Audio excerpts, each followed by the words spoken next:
All right, Tesla fam, let's talk about when we might see the Tesla phone hit the market.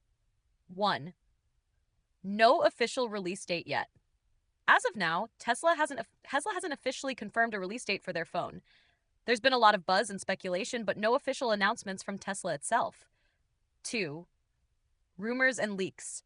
There have been rumors about Tesla working on a phone, especially after Musk hinted at the idea a while back. However, it's still unclear whether they're actively developing it or waiting for the right time to launch. 3. Potential integration with Tesla ecosystem. If Tesla does release a phone, you can expect it to integrate seamlessly with Tesla's other products, like your car, Powerwall, and solar systems, just like their other tech.